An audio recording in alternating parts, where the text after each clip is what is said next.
If you're one of the millions of women who struggle to keep a UTI at bay, the information I share in this video may feel like a lifesaver.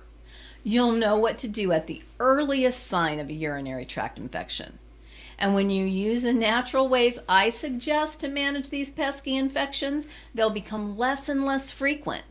These are some hacks I've developed over the years through painful trial and error. But you can learn the easy way. Just stick around.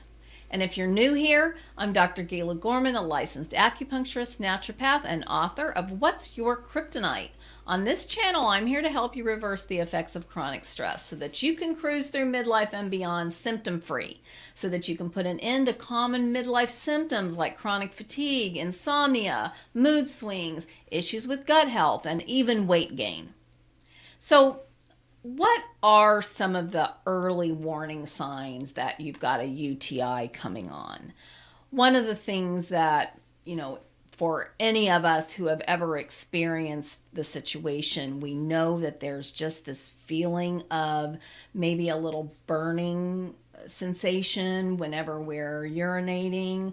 But the most annoying symptom is a feeling of pressure, feeling like you need to urinate, but when you try to go, it's just a dribble of nothing, and really annoying and debilitating, honestly.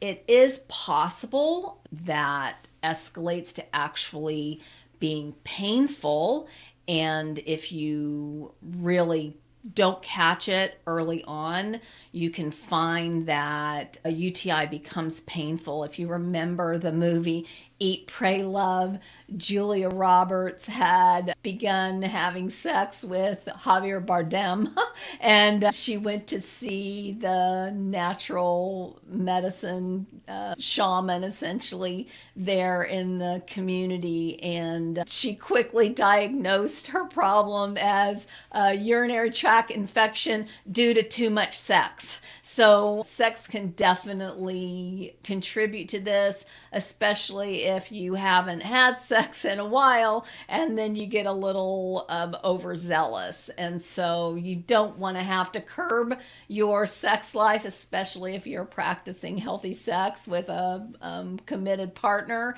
But sometimes sex can lead to this problem. You just have to take some precautions. We're going to talk about that more as we move further into this video.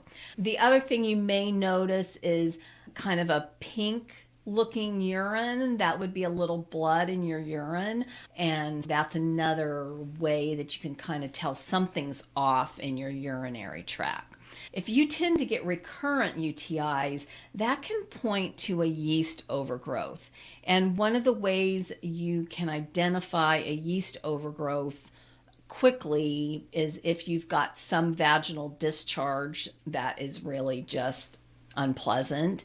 And that can contribute not just to having a problem vaginally, but also in your urinary tract. All of this is in the same location essentially for us women, and so there tends to be a lot of cross-contamination, if you will. It's also really common that if you sweat a lot, or if you tend to be really warm, or wearing pantyhose was one of the reasons why a lot of women tended to get these recurrent UTIs, because there was just a constant state of being sort of moist, and that tends to allow bacteria to grow more abundantly. And so it's just really good to make sure that you control that moisture in healthy ways. Again, we'll talk about that more in a minute. One of the primary reasons, though, that I see women coming to me with help for a recurrent UTI is from repetitive antibiotic use, potentially even just a one-time antibiotic use if you are already kind of prone to getting UTIs, a round of antibiotics can really trigger that and make it really imperative that we repopulate that whole, all those pathways of elimination essentially with healthy bacteria to squeeze out the bad stuff. So another reason that can really contribute to this problem is infrequent urination. And so I like to share this story because it's one of those situations that you would kind of never think of. So I had beloved Westy. His name was Duncan, and he was my constant companion. He's been gone for quite a few years now. But Duncan and I moved to a place where he was not able to get outside all the time like he was accustomed to. He had always lived where he kind of came and went. He had a dog door and didn't have to wait for me to let him out. And so he was used to just doing what male dogs do, and that was dribbling a little pee on everything because, he wanted to make sure he was marking his territory. Well, now that he couldn't get outside all the time, this like peeing a little strategy wasn't working so well because he was essentially retaining urine and it would really build up and create a problem. And so I didn't realize this was what was happening, but I noticed something was definitely wrong with him. He was acting weird.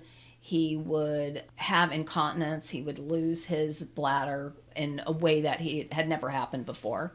And he got to the point where he was still eating, but he would lay on the floor in front of his bowl and eat his food, like laying on the floor. So I took him to the vet multiple times. They couldn't figure out what was going on with him. Otherwise, he seemed fine. And they even took a sample out of his bladder and didn't find anything. I was really concerned about him. And I called my vet that had known him since he was a puppy that lived in the place where we had come from. And Doc Yock said, Gayla, you need to take him to the emergency clinic downtown. This was New Year's weekend, mind you.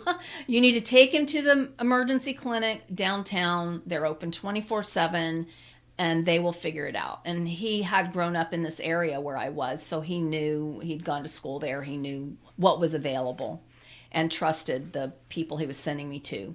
So I took Duncan down there. Duncan spent the weekend, New Year's weekend, at the emergency clinic, and they determined that he had a urinary tract infection that had gone on for so long and undetected that it had spread to his spine.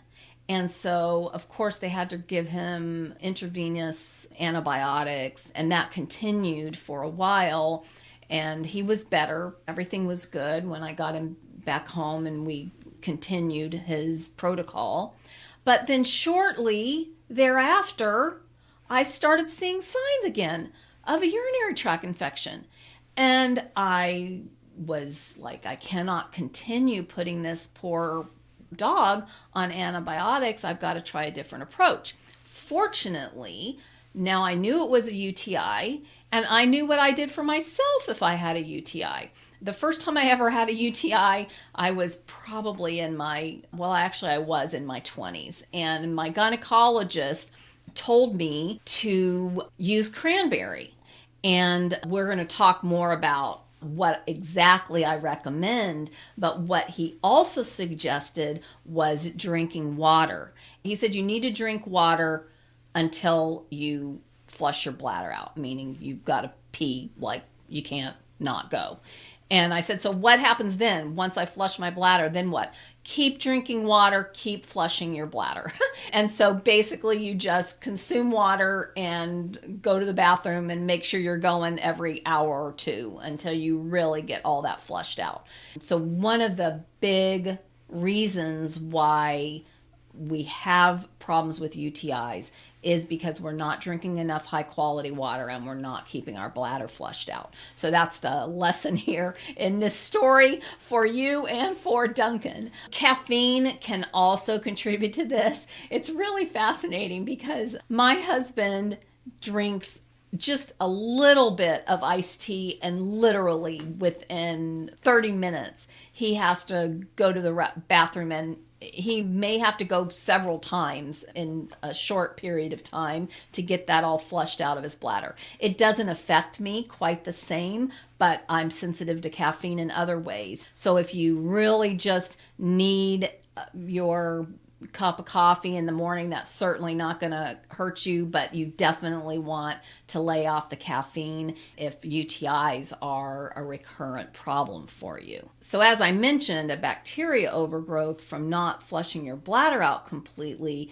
contributes to UTIs. And bacteria is one of the 12 categories of toxicity I evaluate. When it builds up in your urinary tract, it creates what I refer to as toxic stress. This is just one example of the countless ways stress creates symptoms and other health issues, especially during midlife. I created a video that shows you how to eliminate these symptoms naturally, so I'll make sure to link to it below this video. But make sure you hit subscribe too, because I share a lot of tips when it comes to dealing with stress that's become toxic. Relieving the nasty symptoms stress creates makes cruising through midlife a breeze. Now, let's talk about those natural remedies I promised you and get back to cranberry. So really interesting, there was this article recently that talked about using cranberries for UTI prevention. And the article acknowledged the benefits of using cranberries, primarily in the context of preventing UTIs. It discussed how cranberries was recommending in juice form, but just stick with me here because that's not what I recommend. But they were particularly recommending cranberry juice, that it was an effective way to reduce the risk of recurrent UTIs. So cranberries contain proanthocyanidins, which can prevent bacteria from sticking to the walls of the bladder, and this helps to reduce the risk of infections. But remember what I told you just a second ago? Caution with the cranberry juice. There is way too much sugar in cranberry juice, and the concentration of this really key component of the cranberries is not strong enough to really do what you need, especially if you've got a UTI that's emerging. So we want to make sure that we are not turning to cranberry juice. Rather, we want to use cranberry capsules. The one that I have found to work best myself is Cranactin, and they have it with D-mannose. Some people may find that that's helpful, but personally for me, just the straight Cranactin without the extra ingredients works fantastic for me. Anytime I find myself experiencing the early signs of a UTI, I reach into my cabinet and pull out my Cranactin.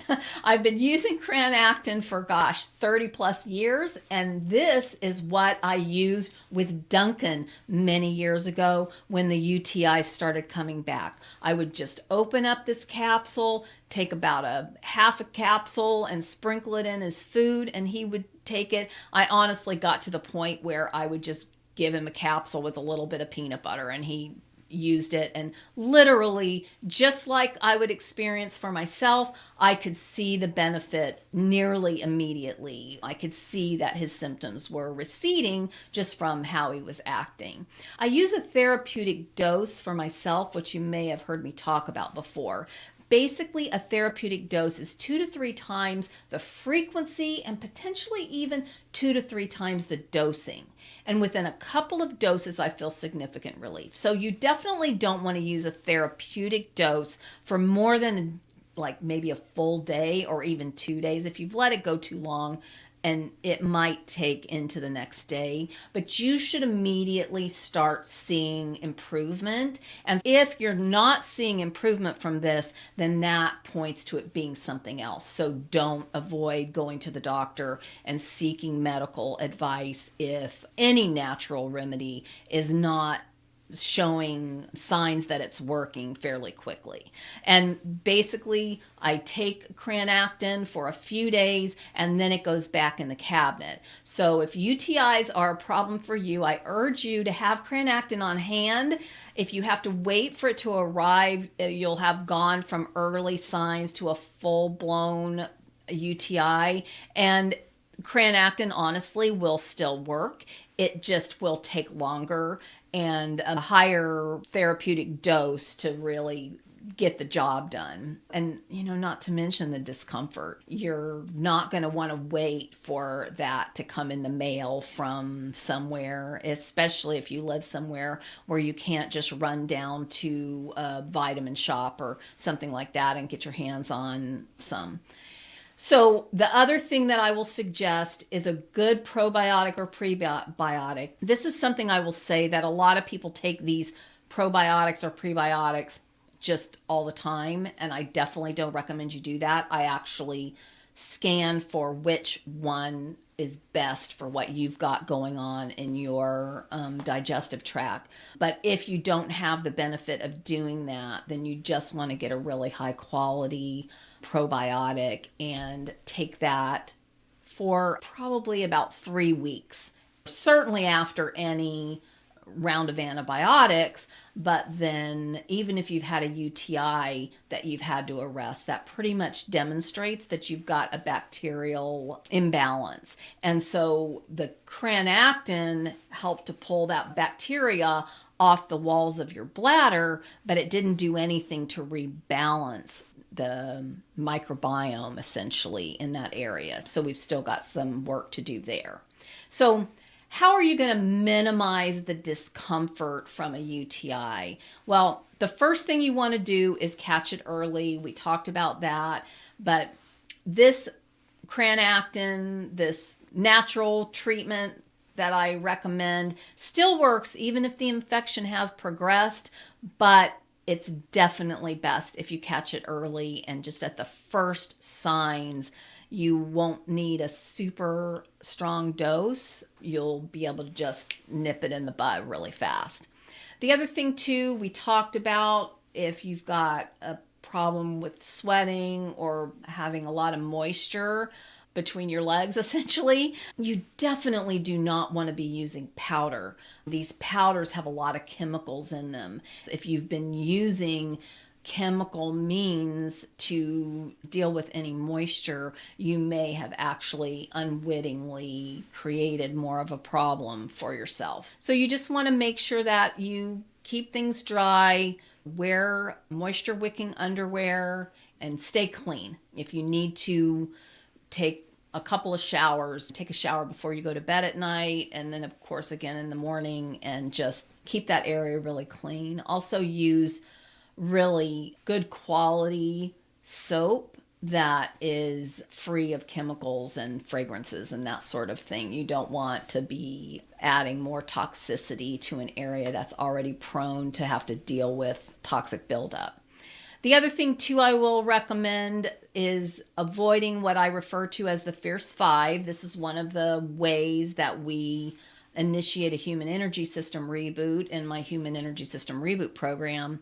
And avoiding the Fierce 5 means that we're going to avoid or moderate at least dairy, gluten, yeast, sugar, and alcohol.